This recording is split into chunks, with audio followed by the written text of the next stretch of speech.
to a warm welcome to the third in the series of the guest seminars at the SALT Institute. We are grateful to God for the lives of everyone who has joined in this evening.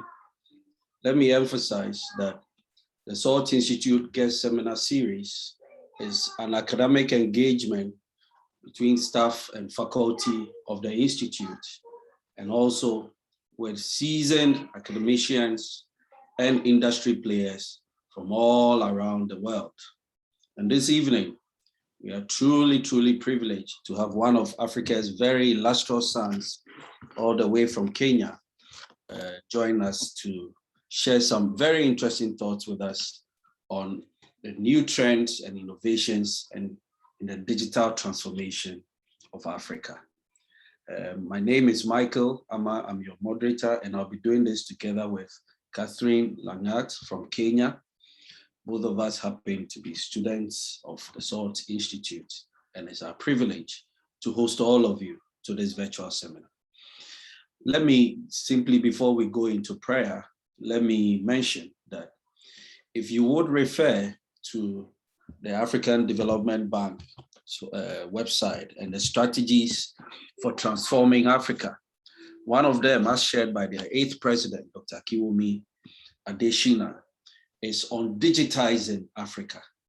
And I believe that tonight's interesting subject on this in this particular area will throw a bit of light into how Africa and African countries can optimize the opportunities in our generation to digitize the work that we do in Africa to bring prosperity and transformation to our nations.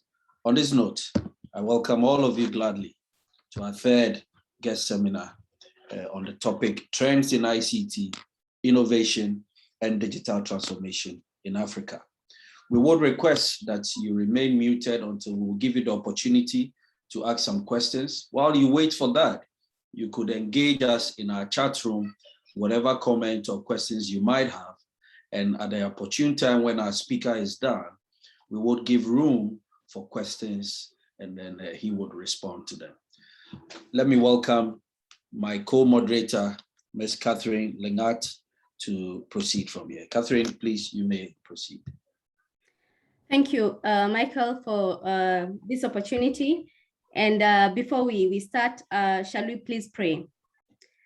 Father Lord, we come before you this afternoon, this evening, with thanksgiving in our hearts, that you've given us yet another opportunity, yet another chance to expand our knowledge on exactly what is expected of us as your children, and as we aspire to be change makers in our dear continent in Africa.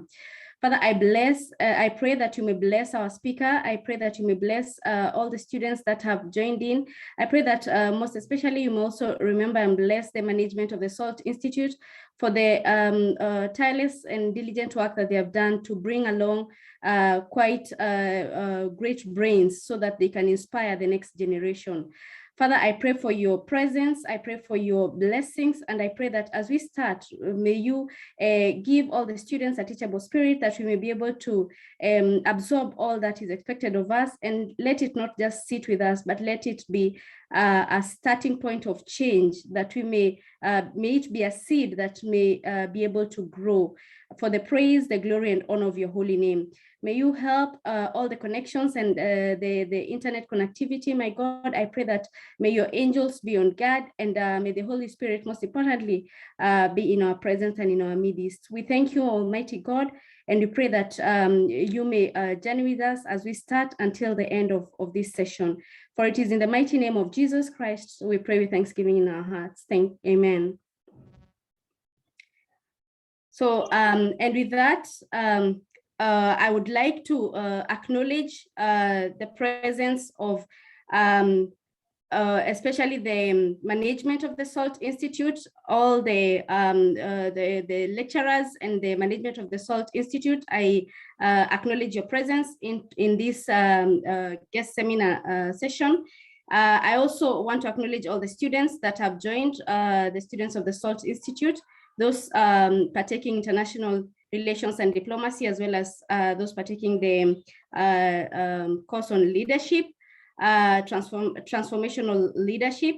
So please feel welcome into this yet another great session that we are going to listen in to what exactly, on how exactly the ICT can be an item of change, or can be used as a bridge for change in the different areas of transforming Africa. So without much ado, I would now like to welcome Obed to give us an introduction of our guest speaker.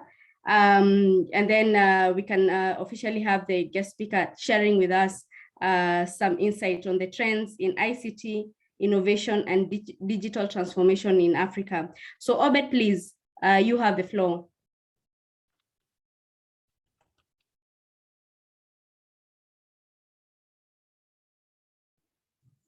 Hello, good evening to all of us. Thank you very much, Catherine, for handing over. This evening, we are privileged to have a speaker in our midst.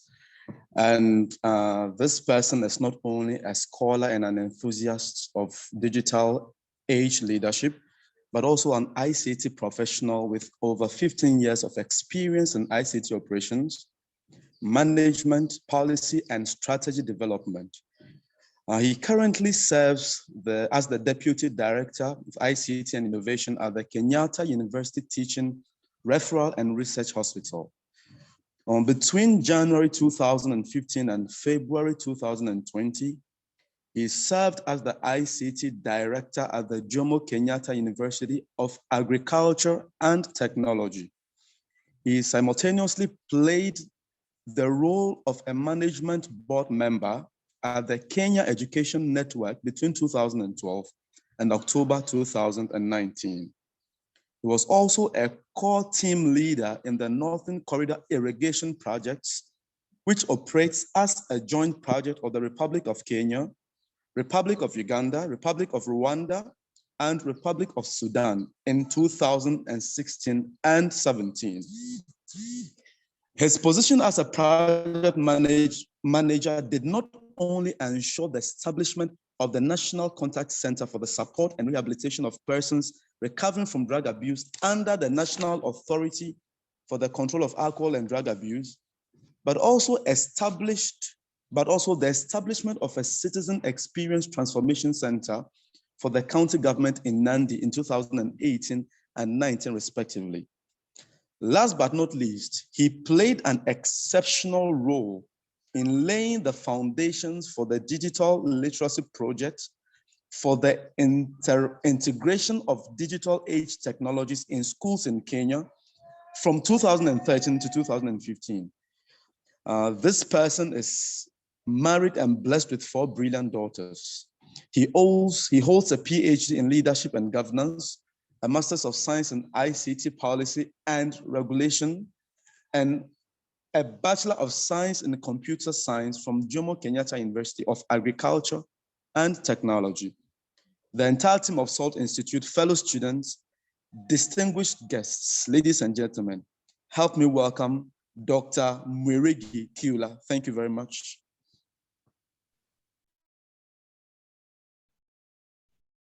Thank you very much, Obed. I'm glad to be here this evening and to be sharing this platform with the wonderful people from across the continent. And of course, sharing on such an important topic as the ICT innovation and digital transformation. I look forward to being able to communicate with one of us, two of us, all of us, in understanding how we may be able to take the continent of Africa to the next level using the digital age technologies that God has provided for this generation. Now, as I commence my lecture, I am grateful to the management of the SALT Institute and the support they have accorded me in the preparation. And I'm indeed grateful that we have come to this point, and I'm certain that we are going far, even to the completion of the excellent work that God has begun in our midst. Now, allow me to start with foundational definitions.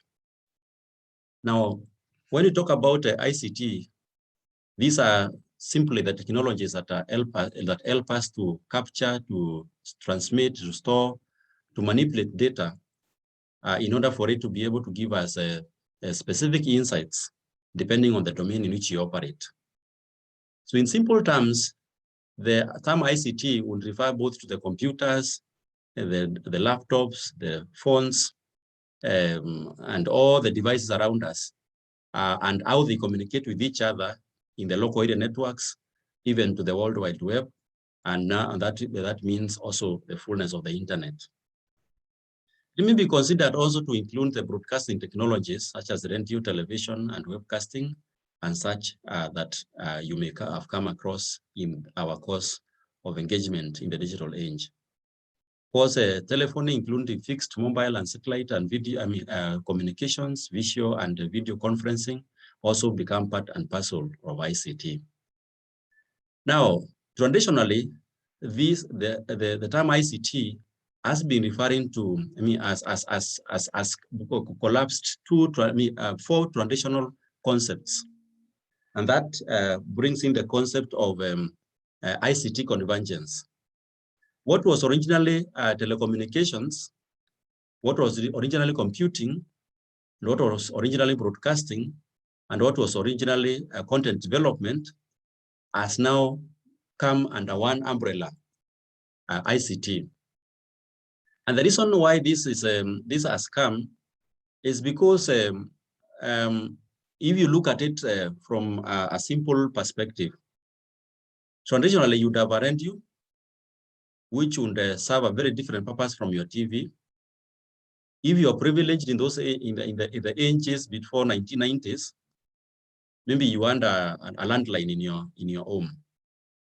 Now, these are several distinct instruments that were not able to communicate to one another. And if you are to derive insights from them, then you would have to do a lot of engineering in order for you to converge the data and the information processed or stored in both, and given the different standards and such, in order for you to be able to move forward.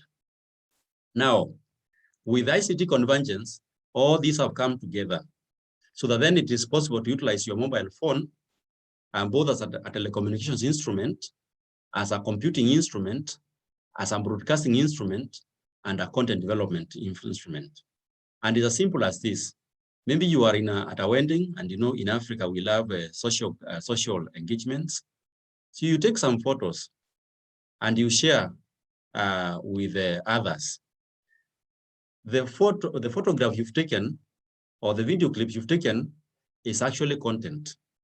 Now you share it with others through a telecommunication network. If it was maybe captured on Facebook, then somebody else might watch it. So in essence, you have ventured into the space of broadcasting. Now, that is very important for us to understand as we look at ICT this evening. Now, if you look at what is happening in the space of ICT, a lot is changing and rapidly. The first thing you take note of is the emergence of artificial intelligence.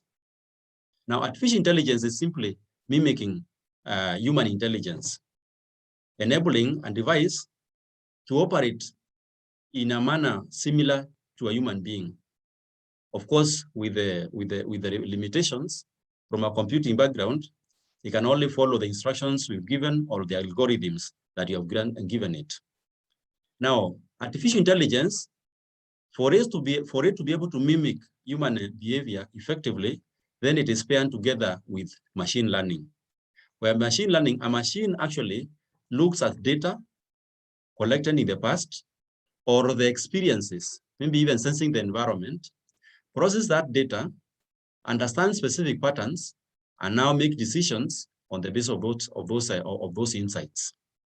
And so when you hear a robot called Sophia arriving in Kigali, in the Republic of Rwanda, and being able to sit in as a waiter at a hotel, it's actually the convergence of artificial intelligence and machine learning and the emergence of a new field of deep learning as well as robotics that enable it to be able to operate in such a form. Now, that is very, very important for us to begin to understand moving into the future. Now, the second critical trend emerging in ICT in the present going into the future is what we refer to as the blockchain technology. Now, allow me to forget about technology a little bit. I'm imagining one of us could have attempted to import a car.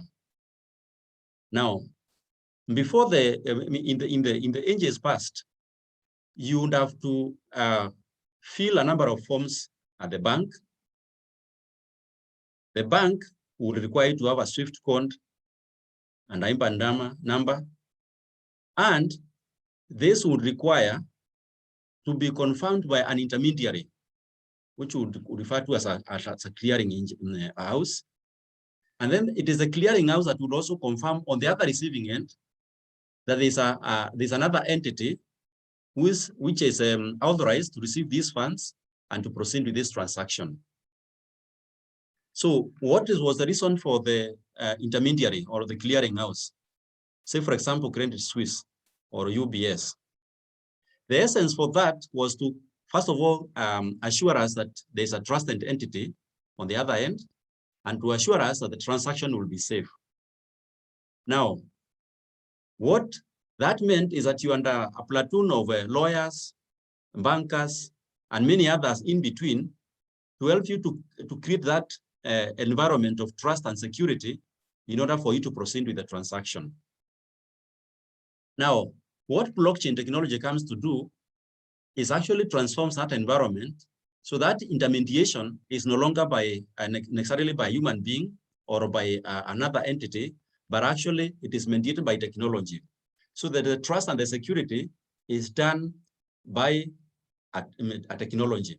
So that if you raise a transaction from somewhere, that transaction carries a number of details, which you call in the space of technology is encryption.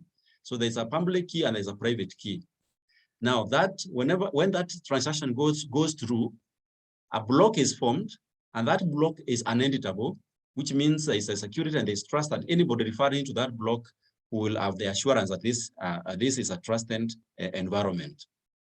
And so you can actually confirm transactions without requiring a clearinghouse. It has, of course, many of us have heard of it out there with respect to cryptocurrency and Bitcoin. But actually, that is just a small segment of the potential of blockchain technology across the world.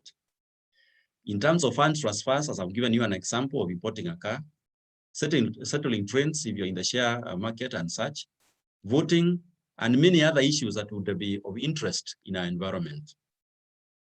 As we are looking at Africa tonight or this evening, it is important for us to realize that actually there are some aspects of our continental relations that require intermediation even outside of the continent and made it very difficult for us to be able to transact. Would blockchain technology perhaps come in and help us to establish trust and relations? So I don't require a clearance from a European city in order for me to travel to an African city from an African city. Maybe a possibility there. The next important technology to have a look at is actually cybersecurity. Now, cybersecurity, it is all the practices that looks at securing the digital environment. It is important for us tonight to realize there's a difference between cybersecurity and information security, or IT security. Information security looks at a larger domain, both the digital and the non-digital data and information. Cybersecurity narrows down to the digital space and how to secure that space, in securing the networks, the servers, the intranets, all the systems involved in processing, storing, transmitting data and information. Now, with the advance of cybersecurity, there is a greater need for cryptography, that is a study of encryption and how it can help us to ensure this trust and security in our communication networks. cloud security, incident response, risk management, digital forensics, ethic working, penetration testing, as well as even vulnerability assessments. These are critical skills, perhaps, for us to look at, especially when we begin to look at the context of Africa with respect to unemployment. These are skills that are going to be in huge demand moving forward. Now, the next set of technology is drones, which you can simply refer to as unmanned aerial vehicles or unmanned aircraft systems or remotely piloted aircraft systems.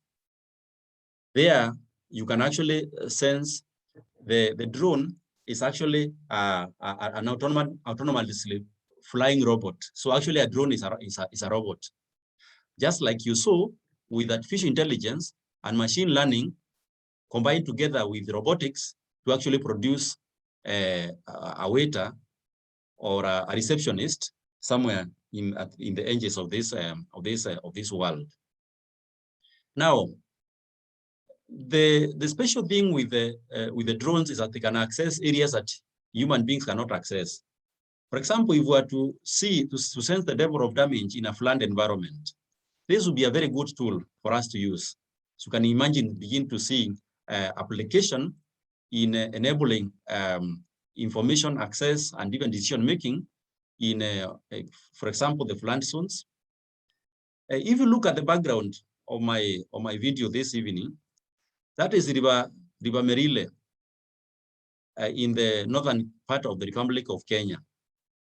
If you get to that point in the months of October, November, and December, it is actually a huge river which uproots trees and carries them hundreds of miles.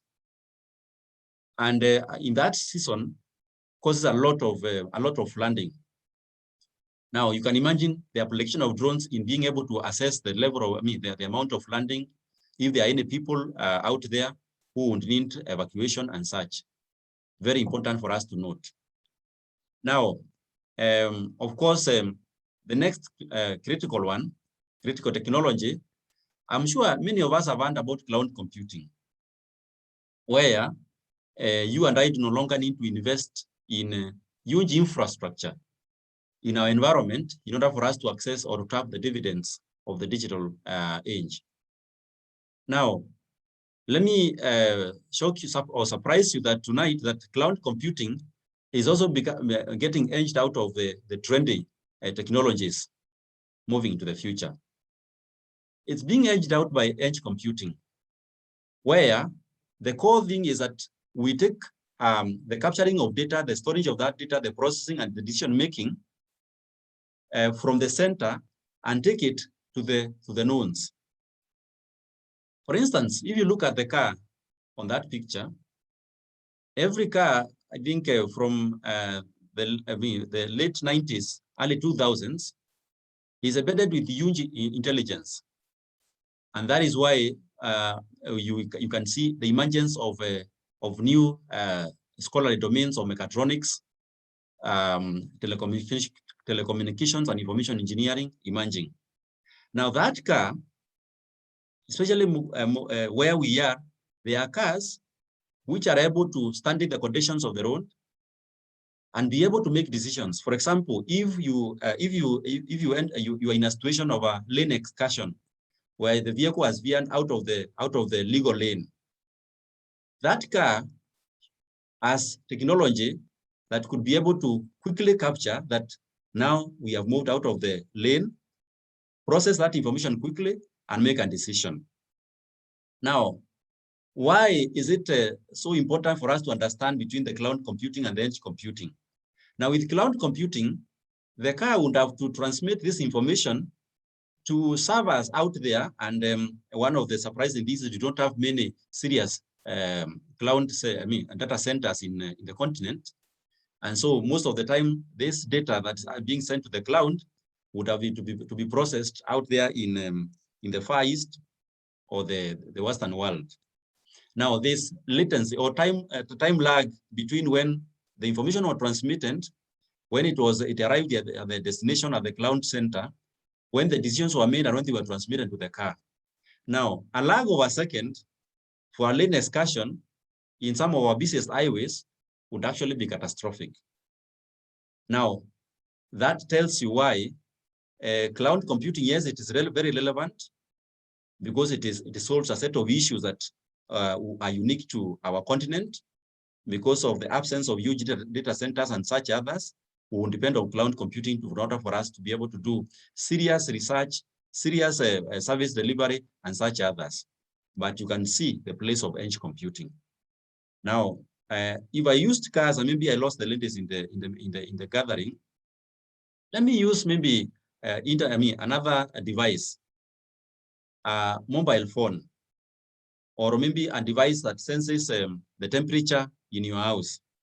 Now, if it senses temperature and humidity and begin to sense that it's likely to rain, now that device, because sometimes rain can appear all of a sudden, there sometimes you thought it was sunny and now it is raining. Now, it needs to make very fast decision in order maybe to draw the curtains and shut the windows. Or it could be a sudden gust of wind. You can imagine we need to bring on board edge computing in order to reduce the lag period between when the conditions changed and when the decisions were made and when the right actions were taken. Of course, we have another one, 3D printing. Now, allow me to give a simple analogy.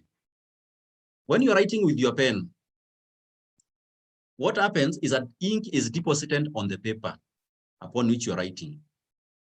Now, if you are able to deposit, to pass over the same line over and over again, and there was a constant flow of ink, what you will actually end up building is a wall of the ink that's coming from the pen. Now, a wall is actually a 3-dimensional object. Now imagine the ink that is in the pen is not just actually ink, it's actually a mixture of sand, cement, and ballast mixed with the right ratios. And then we have a spout huge enough to be able to allow the mixture to pour out in a systematic manner. Of course, with the advent of machine control and machine guidance, it is guided on the path that it will use, going back and forth. Over time, that mixture will actually build a real wall. Because of the intelligence embedded in the software that is controlling that concrete mixture, it is able to demarcate and know that here there is a door, and so therefore stop pouring the ink, that is a concrete mixture, jump over 3 feet, start again pouring the ink. So it will actually leave the provision for the door, it will leave the provision for the window, it will leave for provision for the for ventilation and such others. One of us here could leave the machine working in the morning at your construction site, and by the time you come in the evening, you have actually have your apartment maybe waiting for roofing. So you can imagine this technology coming in at such a strategic time when we are talking about huge housing demand in the continent of Africa. Ability to print houses in Accra, ability to print houses in Durban, ability to print houses in Cairo, or maybe ability to print houses in the remote villages of our nations. Another huge possibility. Of course, friends, in the place of research, we sometimes process a lot of data. The amount of data being generated on a daily basis, especially with the uptick of online presence during the COVID-19 pandemic, that data is quite huge, building very rapidly, and it will require serious computing technologies in order for it to analyze, give insights to those who need it in order to make specific decisions. This also is happening in deep research. For instance, if you're talking about healthcare research, there's a lot of data that is exchanged. For instance, if you're dealing with imaging, CT scans that need to be processed in order to be able to identify small patterns that could be indicative of changes in the body, maybe ailments like cancer and such others. you require serious computing, and that is what you are referring to as quantum computing, also a very serious emerging environment. Friends, there are many others: virtual reality, augmented reality, robotics, and Internet of Things. Sometimes people get shocked with the Internet of Things. I'm sure I've made clarity of robotics and how they have linked with the artificial intelligence and robots and the others. Internet of Things is simply that one of us is wearing a wristwatch. That watch is able to monitor your temperature, your heart rate, and everything, and to be able to transmit to a particular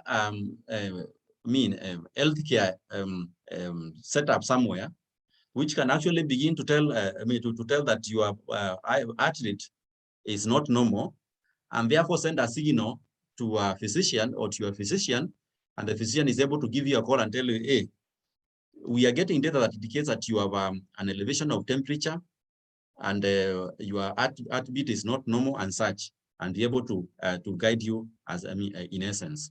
So that wristwatch is actually part of the continuum of Internet of Things.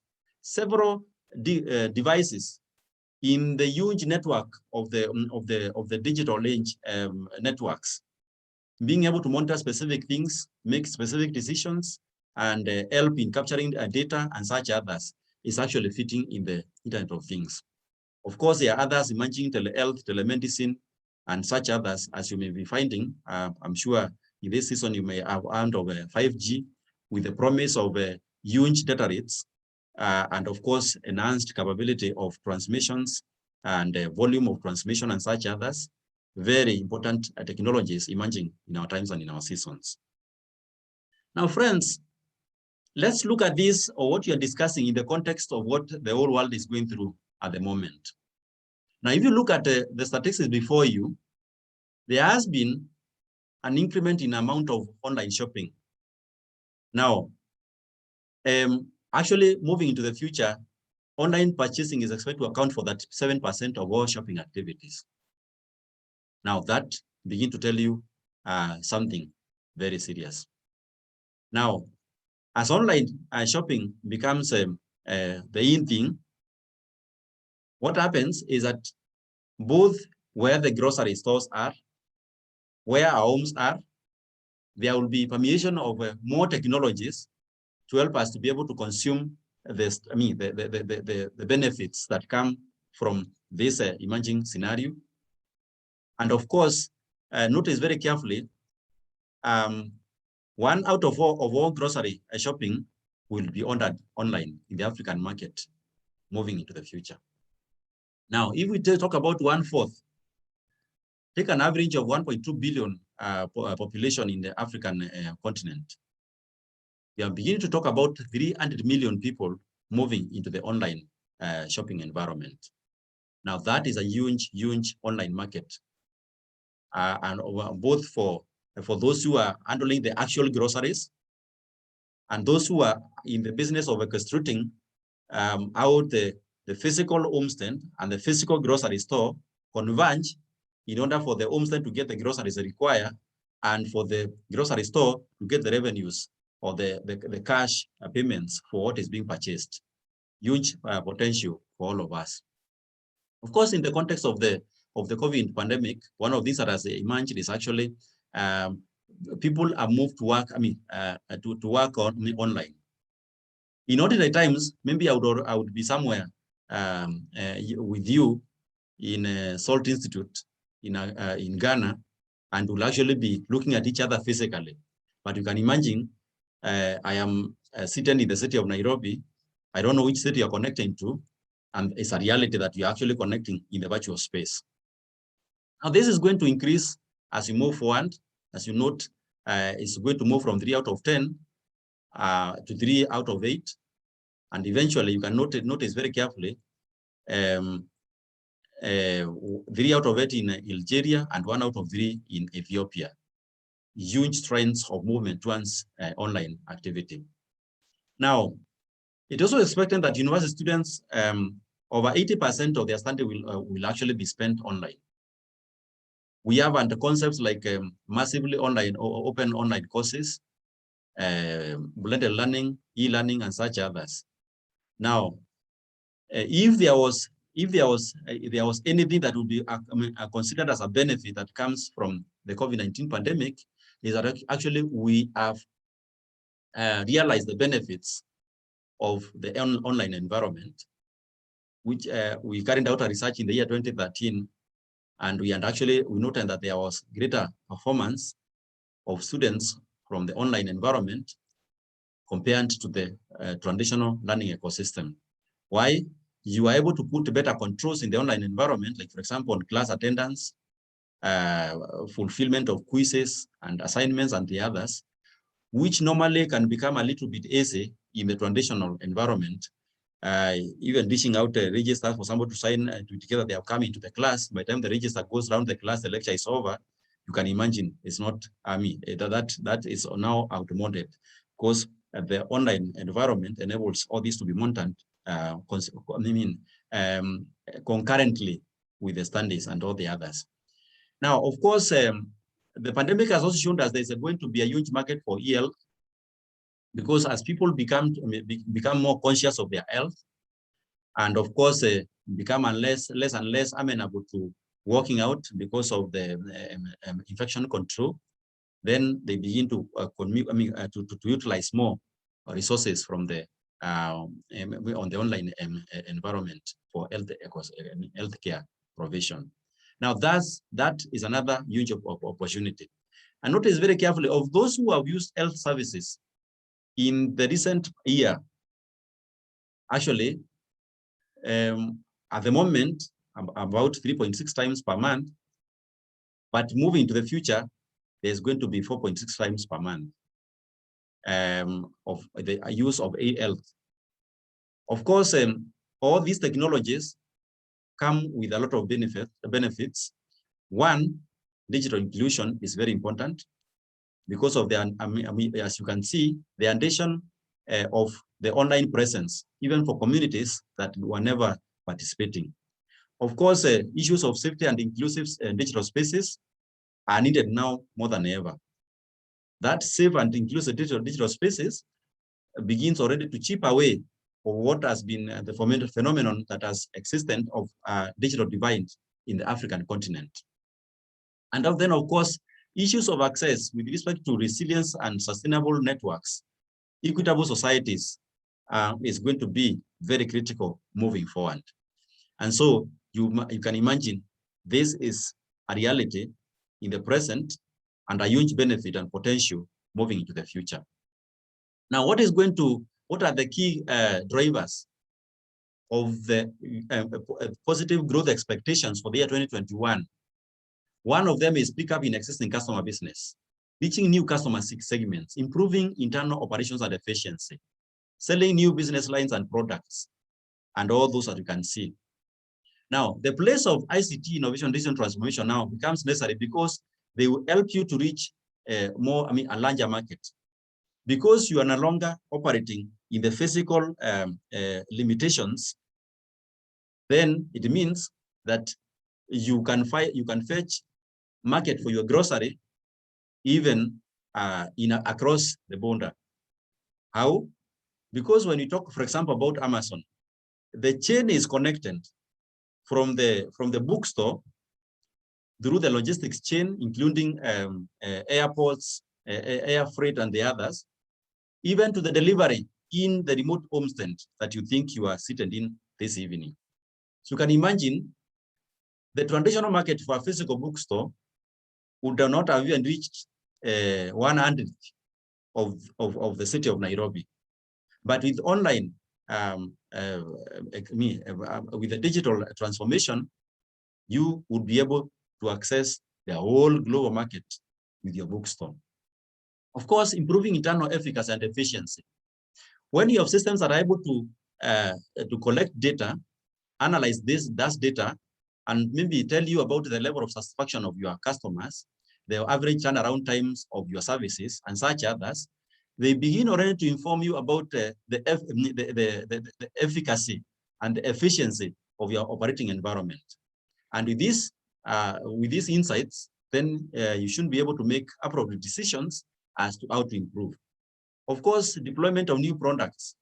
Friends, since you have access to a global market and the chains have been made a little bit more effective because of the use of digital technologies, what happens? You are now able to diversify to new product lines. You can imagine maybe beginning with books, and then eventually moving into delivery of electronics, and even venturing into delivery of groceries. Some things that would not have been imagined in the recent past. Of course, responding to changing dynamics in the local and global context will also become a very critical part of the journey you are looking forward into. Now, the most critical thing that you are going to look at tonight is innovation. Now, innovation can be looked at in different dimensions, but let me simplify it this way. Innovation can be, we can look at it as a new idea, a new method, a new device, or a new way of doing things. That is innovation.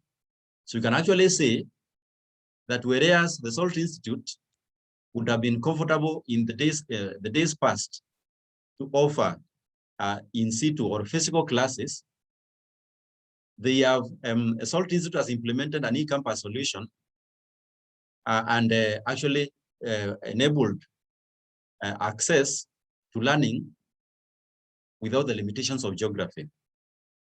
Now you can imagine that is innovative use of technology to deliver content. I'm saying that because in 2016, 2017, I was a student of leadership with the Salt Institute, and I attended all my classes physically. I traveled, so for 3 weeks, I was not able to attend. So the assignments kept piling up. Today, if I was to go through the same class, I am not limited with respect to geography or even technology with respect to actually fulfilling my student responsibility with the Salt Institute. That the Salt Institute has actually embedded technologies to enable it to deliver curriculum much better is actually an innovation in itself. Now, the innovation process, on the other hand, is actually the journey, how to look at this new concept, mature it through the stages until it is in the market or it's a utility that can actually be consumed by the society. Now, that is very important for us to know tonight. And if you look at the Innovation Dutch explanation, you have a potential for innovation in different spheres. It can be simply in marketing and branding, so that you actually transform the customer experience of your product. That is innovation in itself.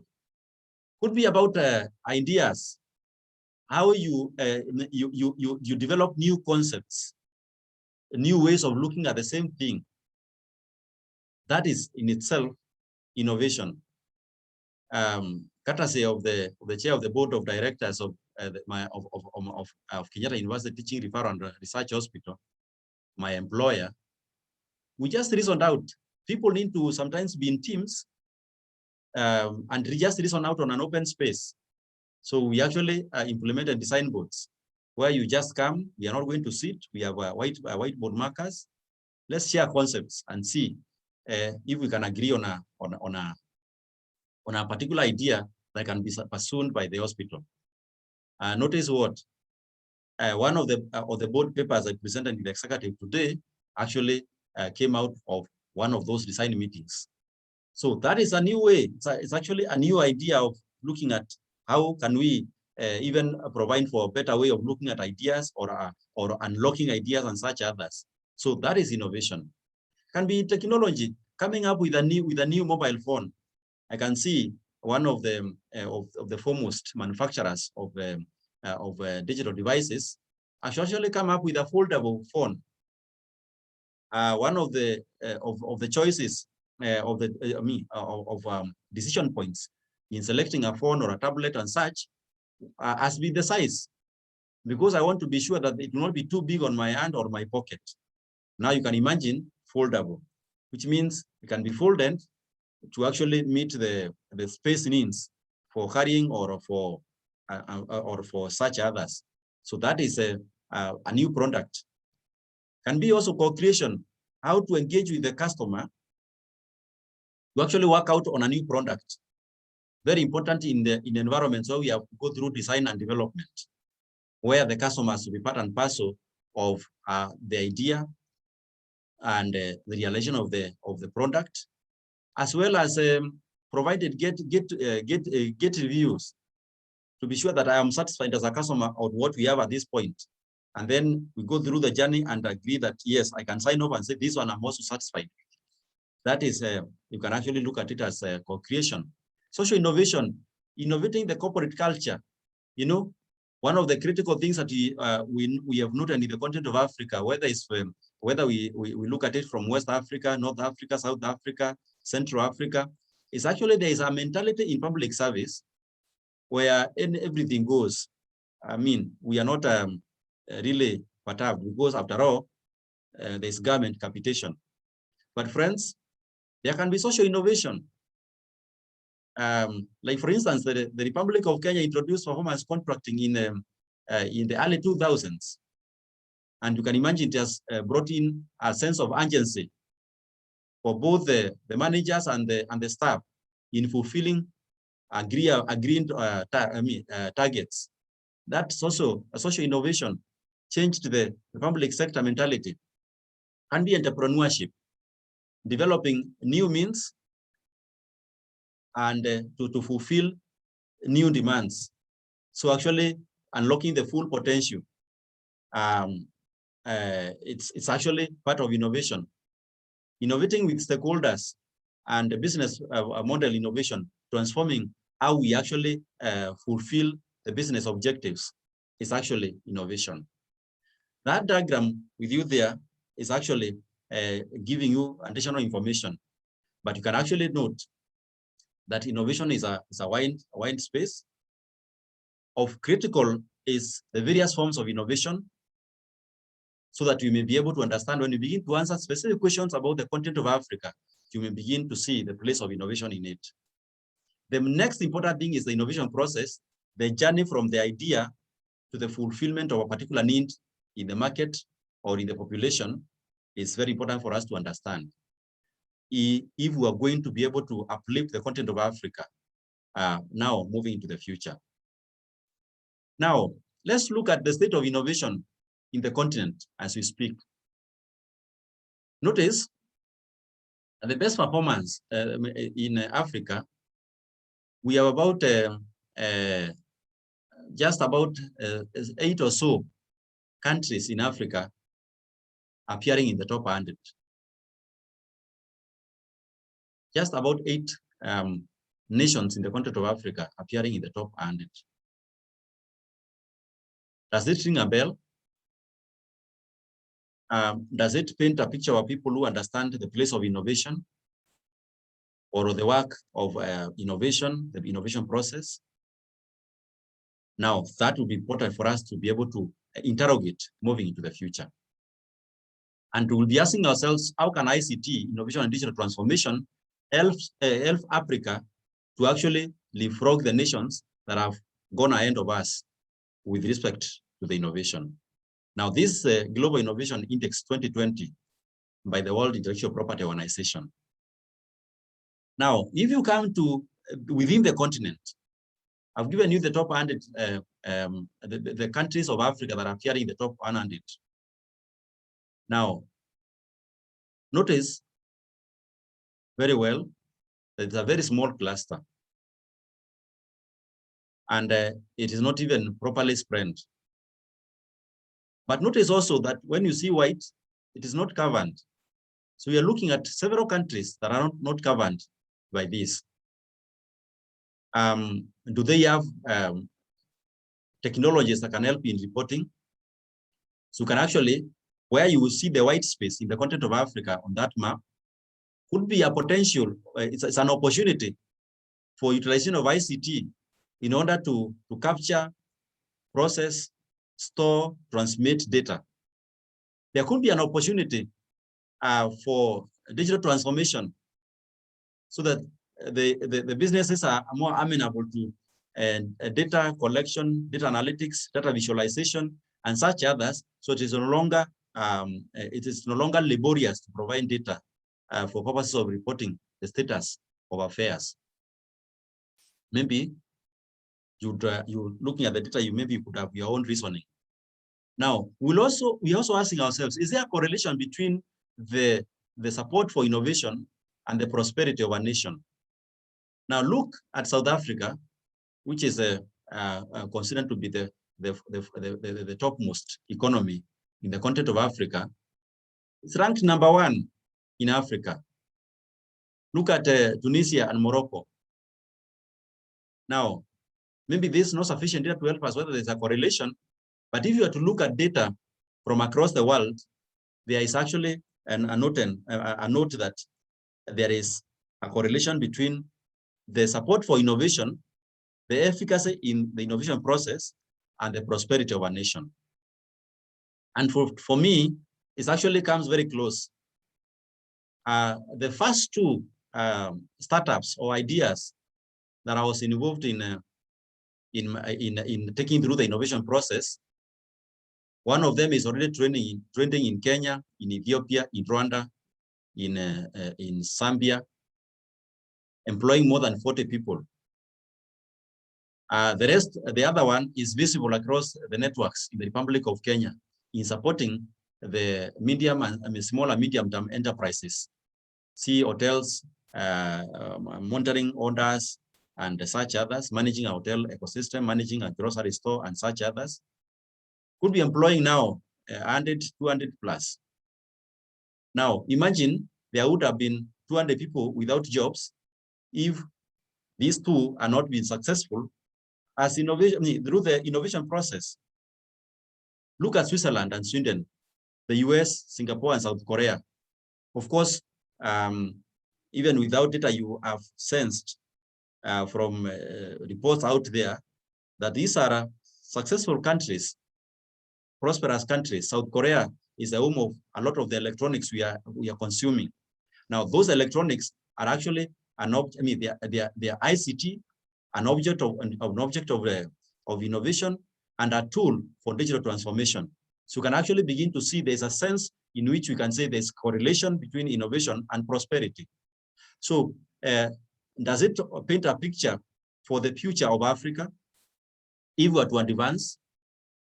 Now, we are not without hope, because out of the 25 economies considered to perform better than their level of economic development, 8 are in sub-Saharan Africa. 8 out of 25, that means we have more than a third of the 25 economies that are considered to perform better than their level of economic development, which means there's actually hope for the continent. Now, of course, Africa faces a few challenges, which I'm believing that you are beginning to sense how they can be addressed. The first one is about low levels of science and technology. Now, we're talking about low levels of science and technology, while we have several institutions at the tertiary and higher education, several research centers. We have a continuum of our whole education from the basic education to higher education. So how can we fine-tune science and technology to be able to respond to the needs? Because the ideation, development of new ideas will actually come from the activities taking place in science, technology, research, and innovation. How can that be? If I look at the case of Kenya, every student who graduates from a technical field with a bachelor's degree, and for all students graduating with master's degrees, and all students graduating with PhDs, they are required to have a dissertation or a thesis, and the thesis is evaluated on the basis of adequacy or quality of form and content, and the introduction of new knowledge into the body of knowledge, what is already known, something that can take us to the next level. Now, that specific thing that can take us to the next level, that is in every thesis, every dissertation, is actually an idea that if it were pursued properly, It will actually be a product in your grocery store, could be a product in your electronics shop, and such others. Friends, there is an opportunity. Of course, one of the other things that develop African innovation ecosystem is the over-reliance on government or foreign donors. Now, government priorities can change because they are responding to huge demands of the citizens. Of course, we cannot have an excuse for government, but if you look also at donor-funded research and development, now, if you fund research and development, just like as an employee of an organization, if you come up with a new idea, on account of you being paid a salary by that organization, what happens is that the new idea actually belongs to the organization because you brought it out as part of your job. Now, if this employer is actually a foreign donor, you actually begin to realize that the idea, the intellectual property coming out of research and development actually belongs to the foreign donor who sponsored the research and development that was carried out. Now you can imagine that's a jeopardy that we need to begin to transform in the context of Africa. Of course, very limited collaboration between the science and the industry, so that the academia is solving theoretical problems, while the industry is solving practical problems. Now, if the two do not communicate, then the industry will be suffering because it can only invest in this amount. It doesn't hire all the professors, so it doesn't have access to them. And the academia itself will be bereft of knowing what is happening in the industry and how what problems to solve. And so we'll always be running in parallel, never meeting, in order to be able to serve our citizens and our customers better. So, and demand for greater collaboration between the academia, science, and the industry to inform practical research and development. Of course, low absorption capacity of firms.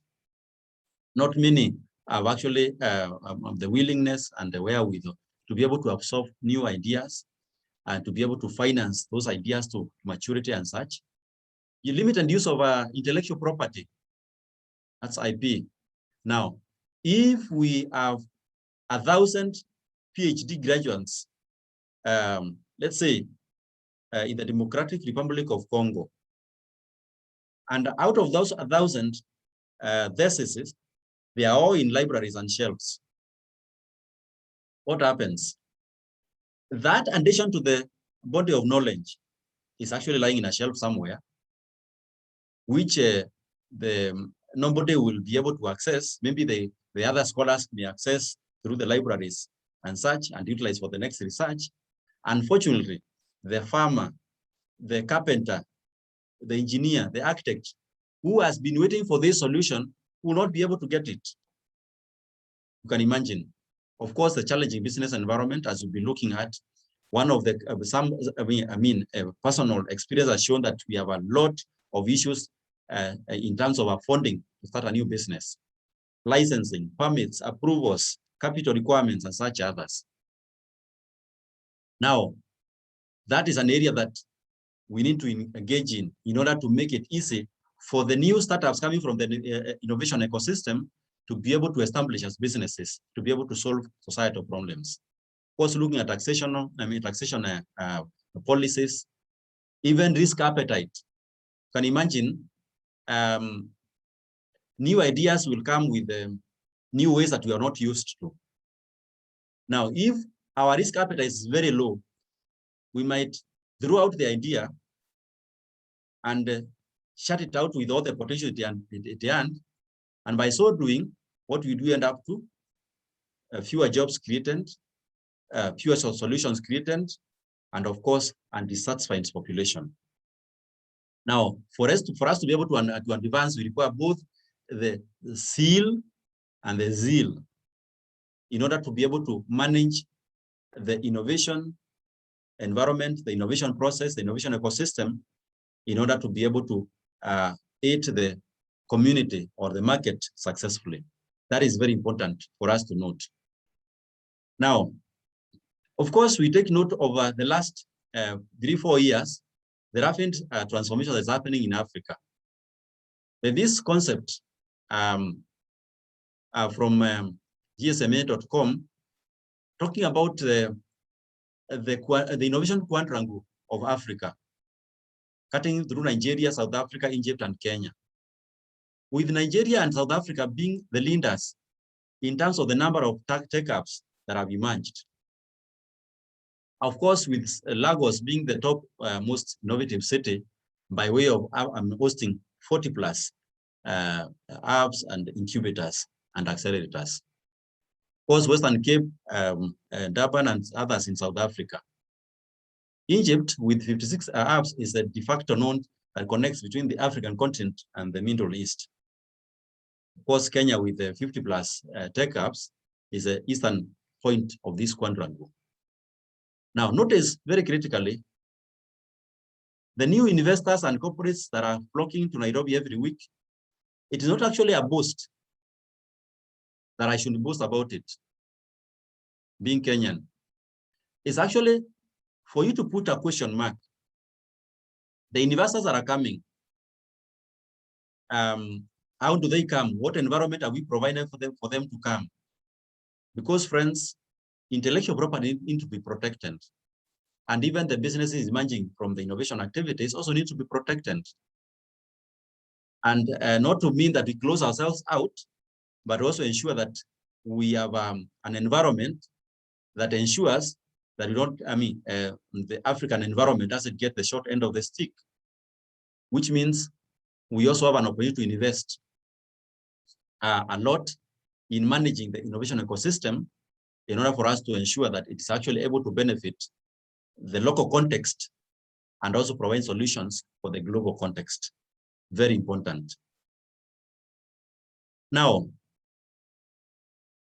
in the space of innovation and producing new results for the African continent, Kenyatta University Teaching Referral and Research Hospital, this is the only slide I'm going to talk something about where I work. It's a level 6A hospital, which means it's at the top tier hospital in the Republic of Kenya. Began operations in October 2019 and was officially launched in September 2020. Now, with regard to innovation and the fulfillment of its mission to provide a quality patient-centered care, evidence-based health, training, innovation, and state-of-the-art technology, has established 2 important transformational centers.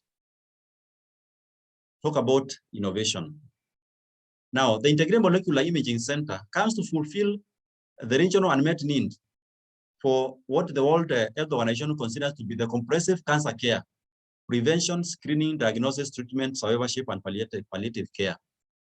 Now, what has been happening is actually Africa has been experiencing net outbound medical tourism with our people, whether they come from Nairobi or from Dar es Salaam or from Durban or from Abidjan. We have been exporting medical tourism by way of people getting to other countries to be attended to. Now, with it, of course, means sending out the unearned foreign currency, and it has an impact on the economies. So in the space of service innovation, the hospital has actually established the Integrated Molecular Imaging Center in order to support the regional and the continental needs of improved comprehensive cancer care management. And actually, this will fill the gap of early diagnosis of cancer, because the critical cog of the Integrated Molecular Imaging Center is to actually produce the radioisotopes or the cancer tracers that, if injected, they are able to show where, because there's a lot of activity near cancerous development in the body. This special glucose goes into the body and concentrates around where there is development of cancerous cells. Now, using a PET CT, SPECT CT, and other imaging technologies, it is possible now to be able to diagnose these cancers much earlier. And this is going to become a benefit to the African continent. And I believe in your national initiatives, you are doing something else, and we can complement each other in ensuring that Africa begins to transform from an outbound medical tourism to inbound medical tourism, where we can actually have people coming from other continents coming over for healthcare in the continent of Africa. The next important one is Medical Innovation Accelerator Hub. Now you'll notice I shared with you the landscape with respect to tech apps in the African continent. Now notice very carefully that they are in many of them could be they could be limited to in terms of space, of course, because of the different nuances. So what the hospital has decided is to actually establish, and it was launched on November 13, the year 2020, a medical innovation accelerator app, whose work is to actually begin supporting the innovation process for therapeutics or treatments, diagnosis, devices, equipment, and healthcare services. And we believe that we would be able to move with speed in supporting the medical innovation by having this. And actually, we are one of the interested innovators is from Malawi, with a very unique solution that could transform postnatal healthcare in our rural villages. You can imagine if we are able to reinforce one another across the borders and be able to produce new solutions for the healthcare ecosystem. Now, the last bit we look at is digital transformation. Now, digital transformation in the simplest form of it is actually using the digital technologies that you have covered under ICT and innovation, and using them to transform how our businesses operate. For instance, if we used to have somebody standing in the front of the grocery to actually count the number of people coming in into the grocery store, now you can utilize technology to actually sense the number of people coming in minute by minute, to analyze the amount of time they spend within the store, to which you actually analyze what product is most moving in which hours of the day, and using this information, customizing the business in order to be able to meet the different segments of your customers. That is digital transformation. Now, of course, it causes a whole rethink of both the technology itself and how innovatively you are using it, the people, and how seamlessly they can fit in the new digital environment, as well as business processes and how they fit in this new environment, so that we can actually deploy more effective business models and be able to grow our businesses further. Now, notice the nexus. While the ICT brought together telecommunications, computing, broadcasting, and content development, innovation enabled us to develop new use cases for new products and such others. Digital transformation now looks at a way of utilize ICT and innovation in order to unlock entrepreneurship and the public good, effective service to the citizens. Very important to note. Now let's look at the opportunities for digital transformation. Now, if we look at the Global Index, Innovation Index 2020, it uses 7 important, important indicators: knowledge and technology outputs, creative outputs, institutional environment, human capital, infrastructure, market sophistication, and business sophistication. If I would look at just 2, knowledge and technology outputs, you can imagine it is looking about creation of knowledge, knowledge impact, knowledge diffusion. Now, those who in the know, we can actually have what we call knowledge management systems, which are able to capture data from various operational issues. It could be about your contact center, your customer relationship, the products the questions your customers are asking for. Now, building this data over time and analyzing it to give insights, and utilizing those insights to deploy new channels of business, new products, new better ways of utilizing ICT and such others.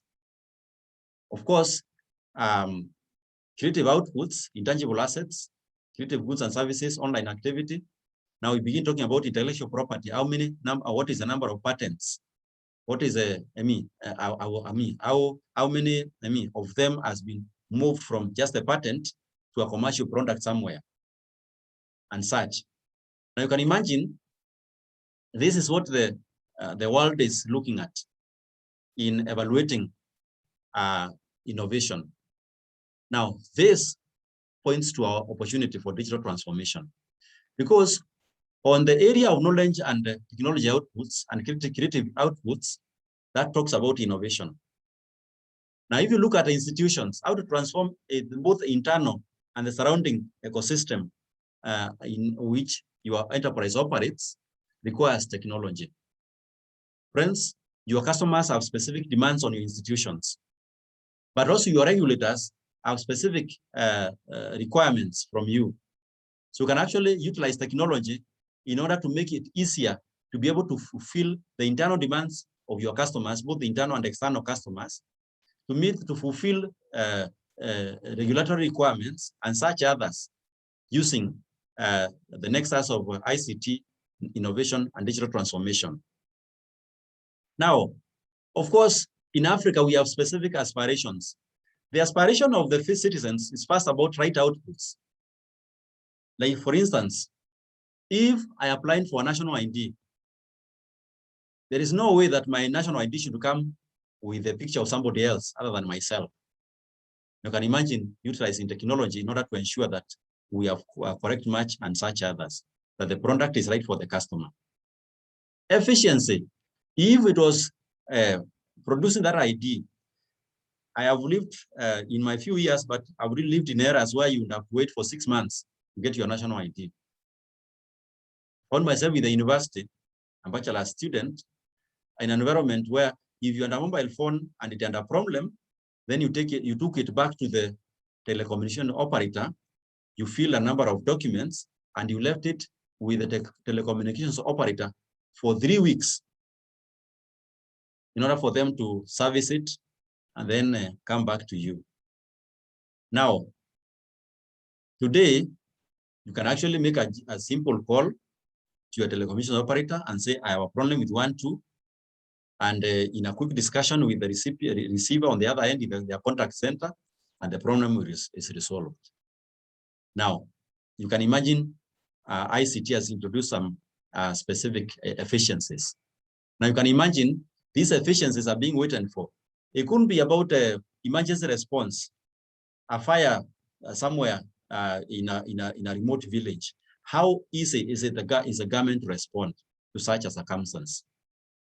That gives you something to do with technology, because there could be sensors for the flood levels, sensors for heat, temperature, and such others.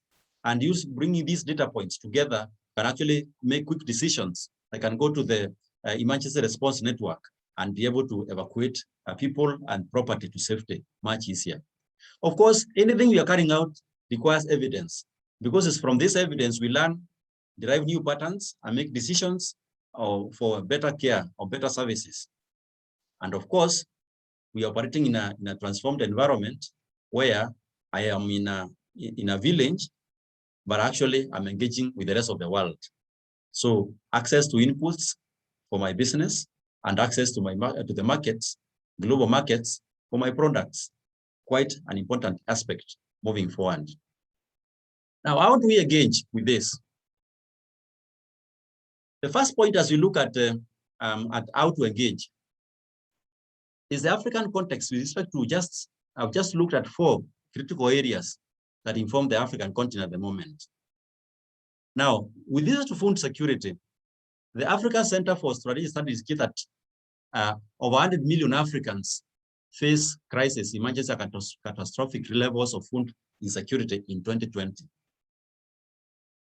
And this is an indicator of increment of more than 60% from the previous year. Now, you can imagine, food security is looking for transformation. Can ICT help us?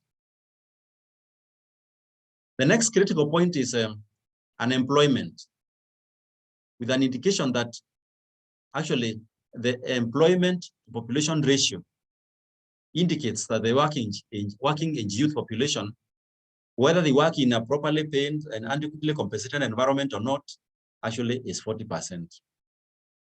So there's a whole 60% out there that is not employed. Then take note that 6.9% are fit, they fit in the extreme working poverty rate. That means that 6.9 of these operate or are in wages that are lower than $1.9 per day. Now, that tells you we have a huge gap, first in terms of access to employment, and secondly, in terms of access to quality employment. Now, would innovation help us in this? Let me pose a question for you. The third is healthcare. Oleribe from Nigeria, writing in 2019, in a paper published in 2019, indicates that Africa faces huge healthcare challenges of human resources, of budgetary provision, and poor leadership.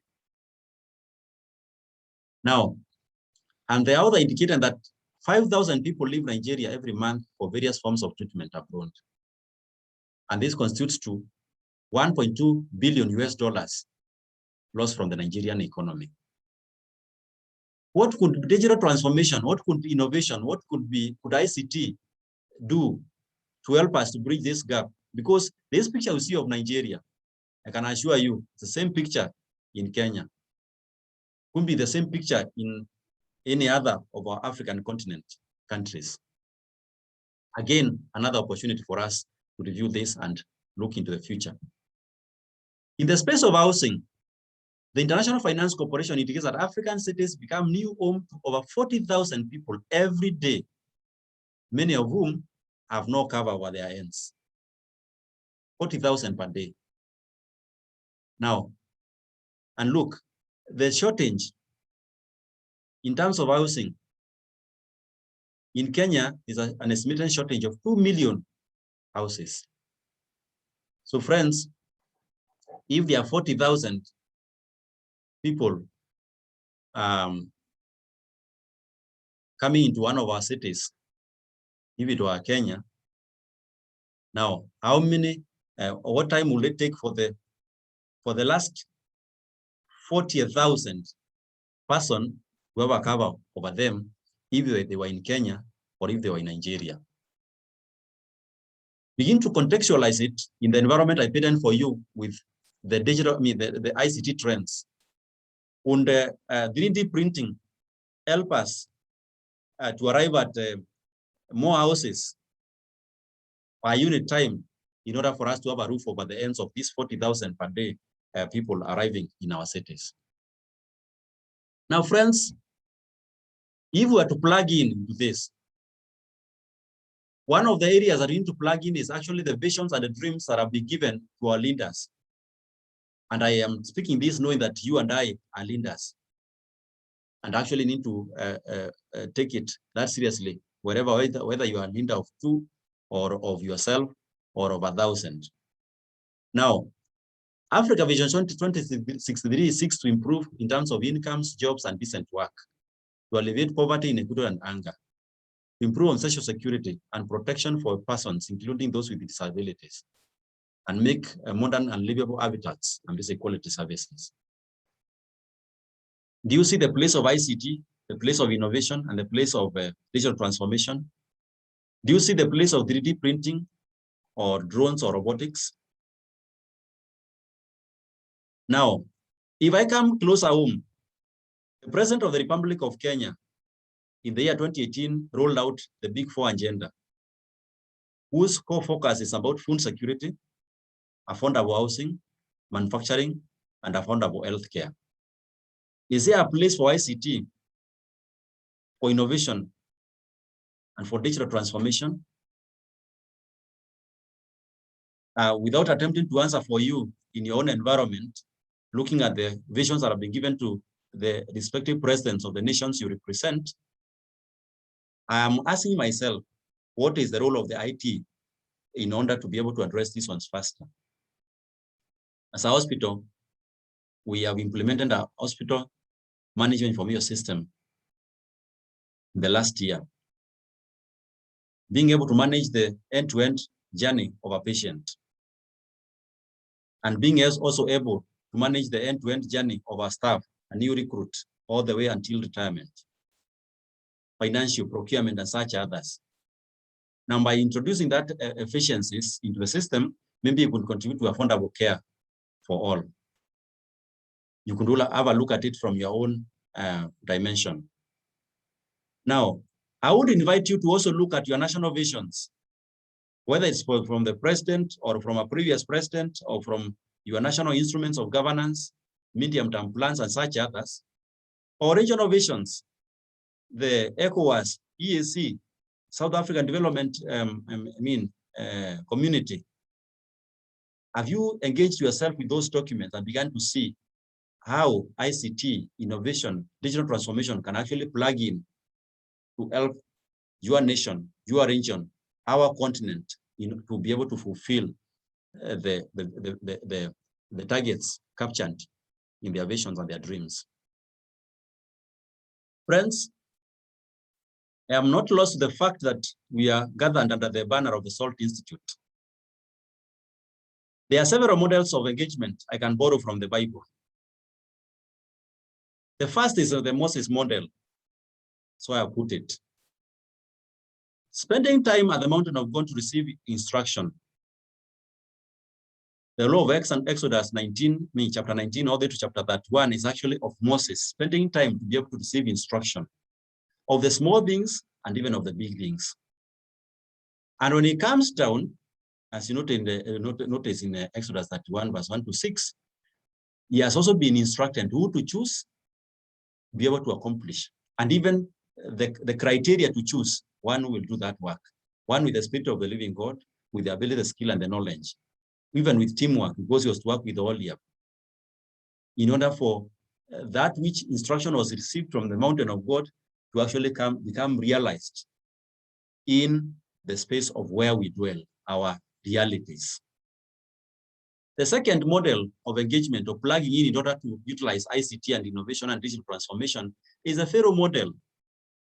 Now, the king received a dream and a vision, just like the president of the Republic of Kenya has a dream for housing, for affordable healthcare. Now when Pharaoh received the dream concerning Egypt, there is one who learned to trust in the living God, and by so doing was able to tap the counsel and the wisdom that comes from the creator of heaven and earth. And by so doing, not just be able to interpret the dream, but also to implement the artifacts of the dream. That is very important to us. I remember a situation where one of our government leaders had a dream about something very special about the healthcare ecosystem. I'm still daily trusting God that I understood, I interpreted the dream well, and that I can actually be spent effectively to implement the impetus of that dream. Now, there's also the Anani Nehemiah model. Now, this model is actually hearing and the concerns and the fears and the cries of the population, because the citizens of our nations are actually crying for solutions. It could be the youth who are unemployed. It could be the population that doesn't have access to quality, affordable healthcare. It could be somebody who has to fundraise in order to be able to access healthcare out of the continent. It could be anything. That is the cry of the citizens. Now, when that cry comes to you and I, will you be able to be able to fit in the shoes of Nehemiah, to actually go back before the one who is the judge of all, the creator of heaven and earth, in order for us to be able to negotiate for the change in the circumstances that mean the people cry, and being able to act, as you notice Nehemiah acted. He went back to Jerusalem, he inspected, got to understand, he mobilized, he carried out the work to completion, and the walls were restored. Friends, there are walls in housing, there are walls in unemployment, there are walls in food security that needs to be rebuilt. There's shame that needs to be covered. Are we fitting in the space of ICT, innovation, and digital transformation to be a people who will be able to be utilized in the Anani Nehemiah model to be able to produce solutions in the digital age to alleviate the suffering of the people? The last model is about the David Solomon model. And I'm speaking this one cognizant of the fact that we have under a peaceful transition in the Republic of Zimbabwe from the reign of His Excellency Lungu to His Excellency Ichilema. Now, what this means is that one generation of leadership being able to capture the dreams that were given to them, having carried out to this point, because you notice very well that David and actually mobilized resources, only then he was not going to be the one to implement. If I were to give the example of the Republic of Kenya, the Kenya Vision 2030 was crafted under the reign of former President Mwai Kibaki. And he was only in and able to shepherd it for about 6 or 7 years. And that Kenya Vision 2030 is not yet. There has been another president, and there's going to be another president in that space.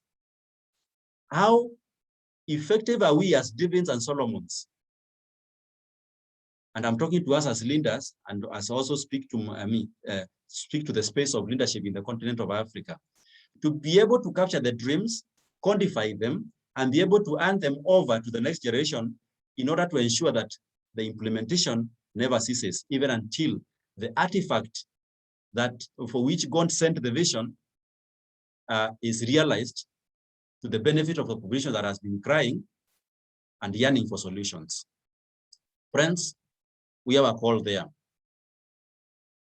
In terms of implementation, I would call for these 3-4 models of implementation, the Joseph dexterity, that, you interpret the dream, but what would have happened if he had failed in the implementation?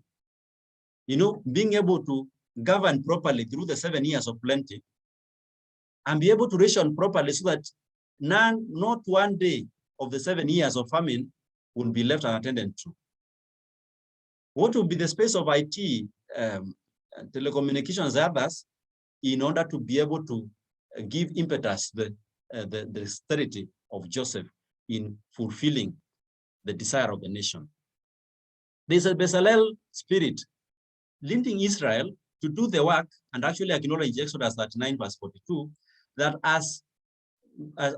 what God had instructed, Moses was told to give the instructions to Bezalel, who was supposed to lead the works. But did you ever notice that when the work was completed, the Bible records that as God instructed, so Israel fulfilled. We gathered together tonight. Are we going to be fitting a people who will be able to both receive the instructions, lead the multitudes that the teams given to us, orchestrate the resources that are available to us, do the work in such a manner that eventually it will be credited that God instructed your president, my president, the African Union, and the others, so did the African continent fulfill. Friends, a challenge for us there, from the ICT, innovation, and digital transformation perspective, are also looking at our ability to be able to carry out the work through even until the nations we represent and the content that was carved for us actually fulfills the agenda that God intended. There is the third one, the ark in the Ashdod. If you remember what happened in this case, the Philistines carried the ark of the covenant into Ashdod, and they put it in the idol farm of the Philistines in the city. What happened is that in the night, idol Dagon fell. When they tried to reconstruct, he fell and now broke apart even in more pieces. Now, you and I, able to live in the space of being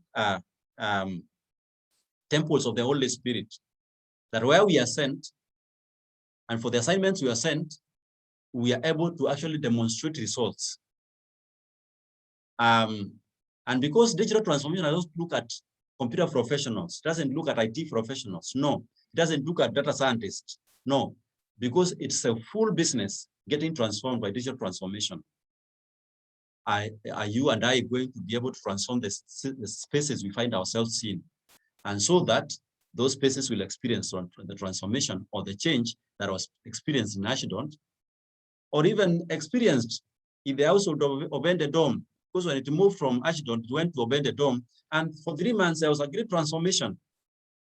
Could we send one of us to a city and see what happens in 3 months? If we follow the Nehemiah nexus of defense and work, first, the ability to handle the work while also handling opposition. Being able to know how to carry out the work, and because you are not carrying out this work in a vacuum, there will be several undercurrents taking place. But Nehemiah was able to weather them all and be able to carry out the work. The skill for the work and diplomacy for sustained work. There are some questions you will need to be very careful to answer. Nehemiah demonstrated that he was able to, even with the towns of Tobias and Sanballat, and all the others that taunted him and the work he was doing that scanned the people and everything, he was able to juggle the diplomatic space, keeping focus on the work until it was completed. And of course, being able to sustain spiritual warfare and listening the intervention of God, so that as we utilize all the opportunities available to us in the ICT, innovation, digital transformation space, to arrive at the solutions that God has intended for us. Now, let me finish by looking at contextualizing the SALT Institute and my understanding of it. Now, the SALT ideology is raising, training, and developing servant leaders who operate both in business and public life in the continent of Africa. Are people with spiritual insight and asset delivery in every sphere of life.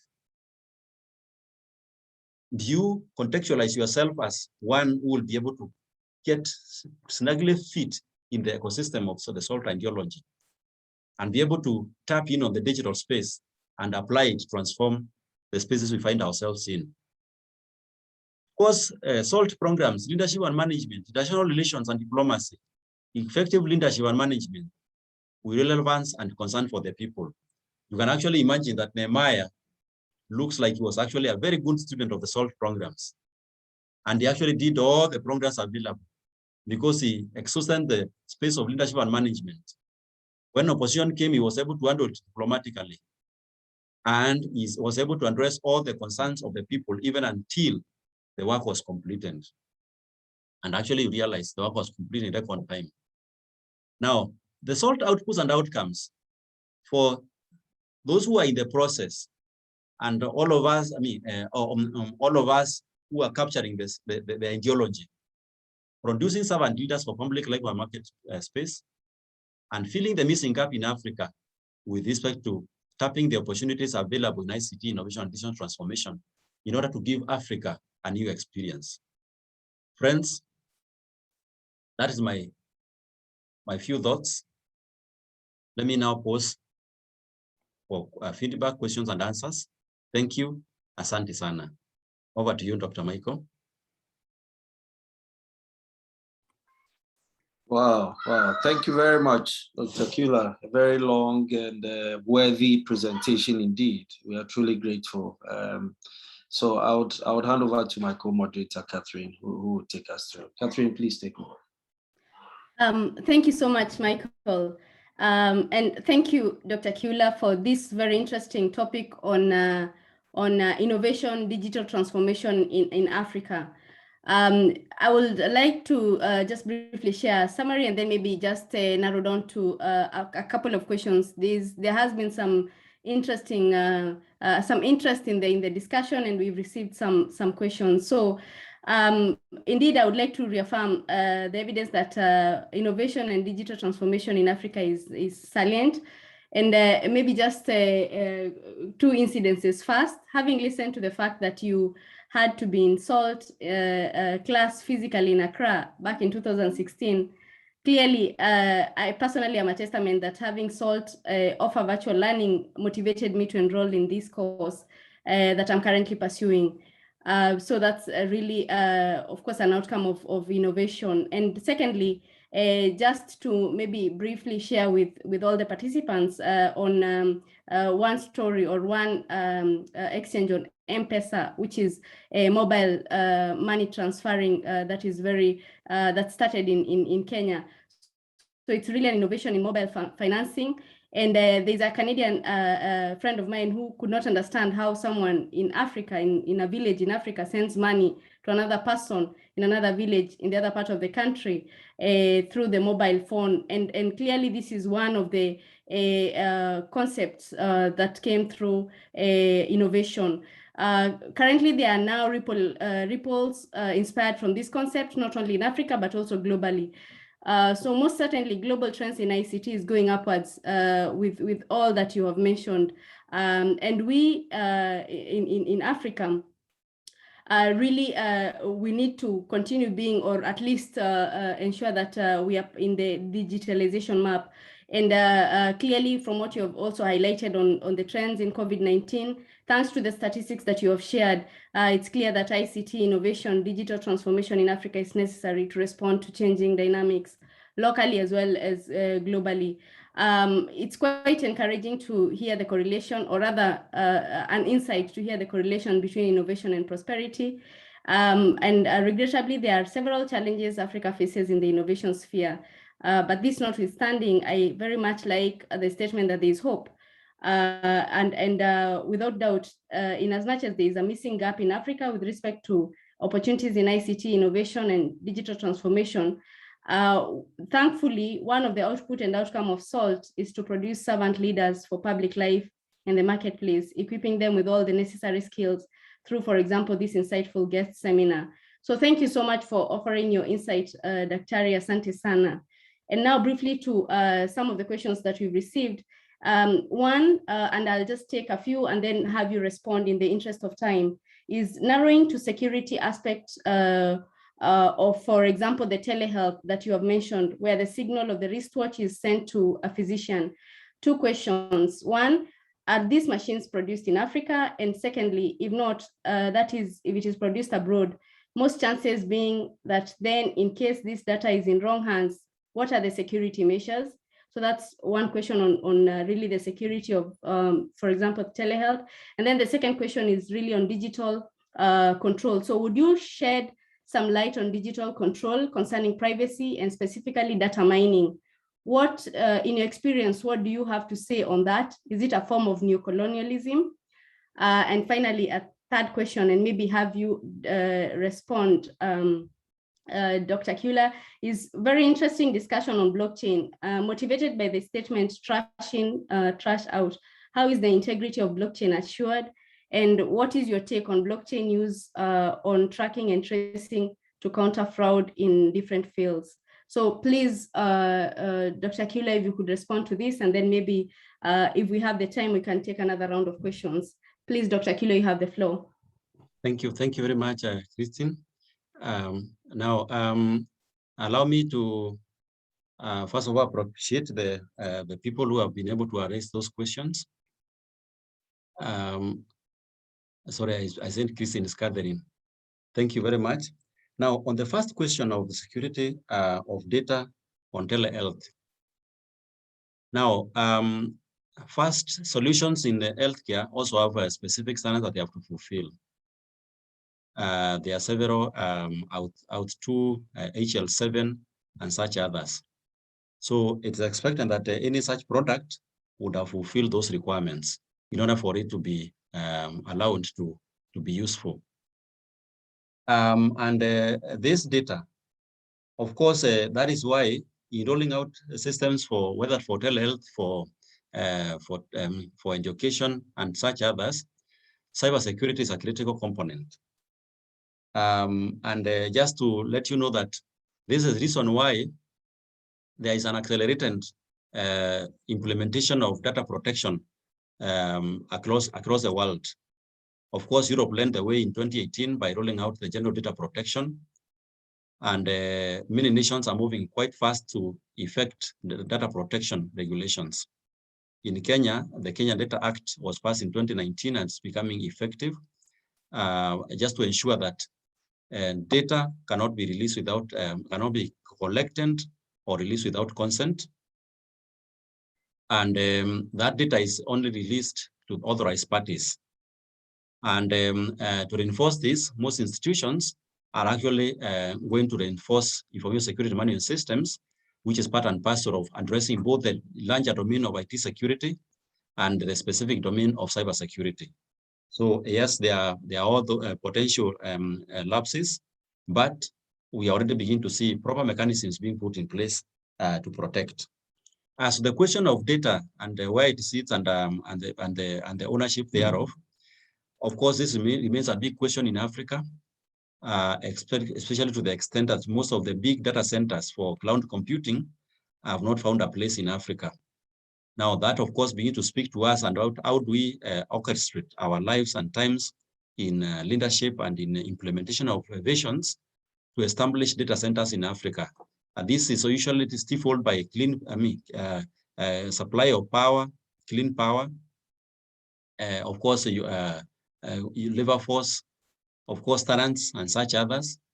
So, of course, you and I see the need for transforming our environment, and this will require coordinated effort, both within and outside of our countries and such.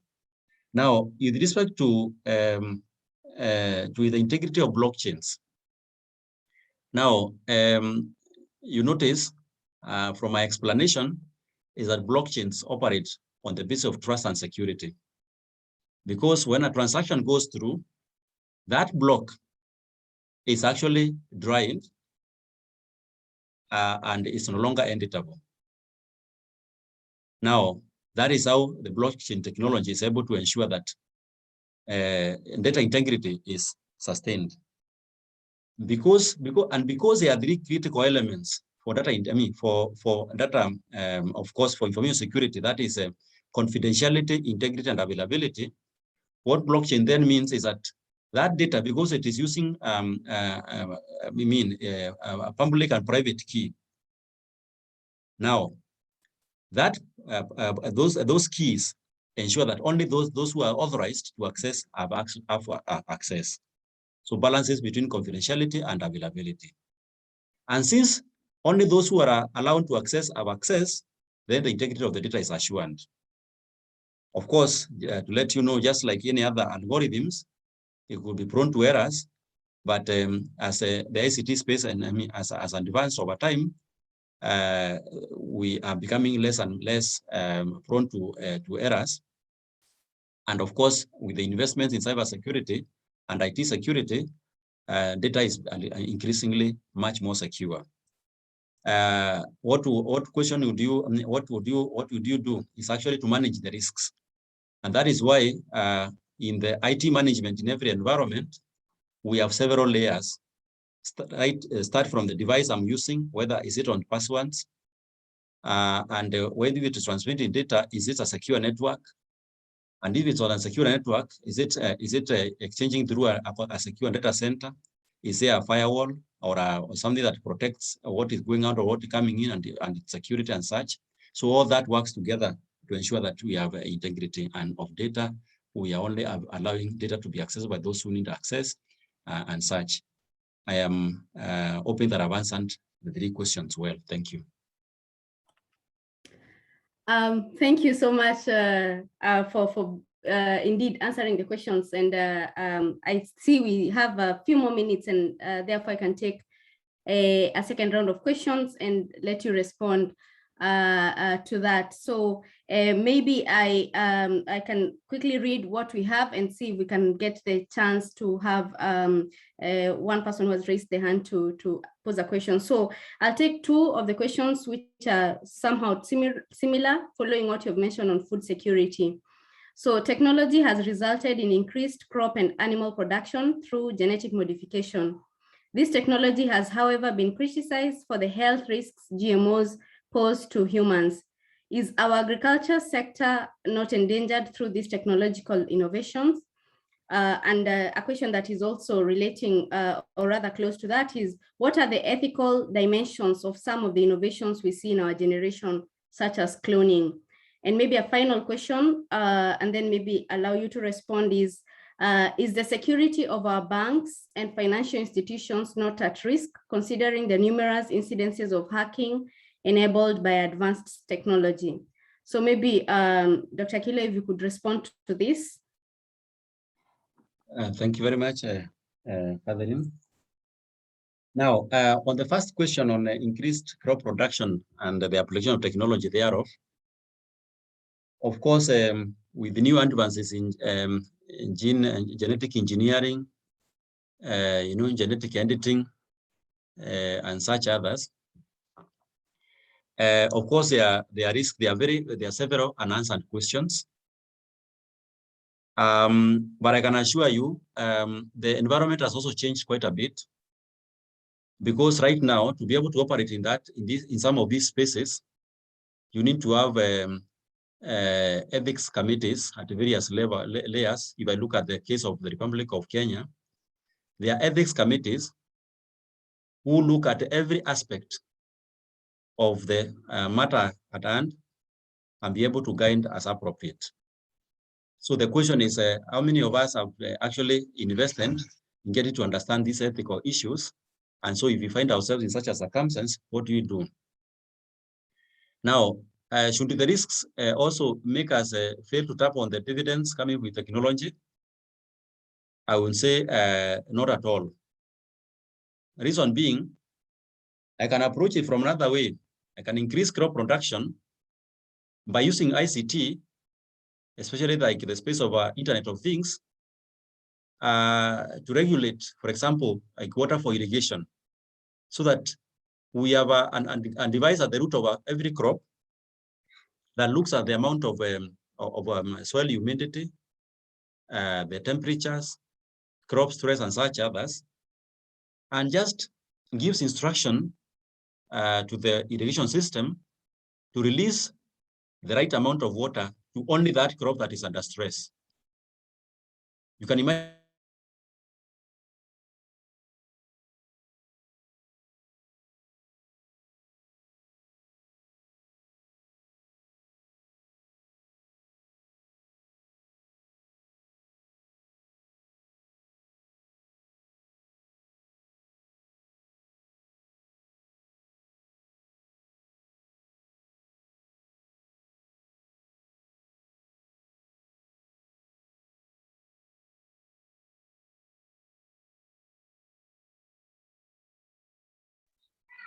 Hello, Dr.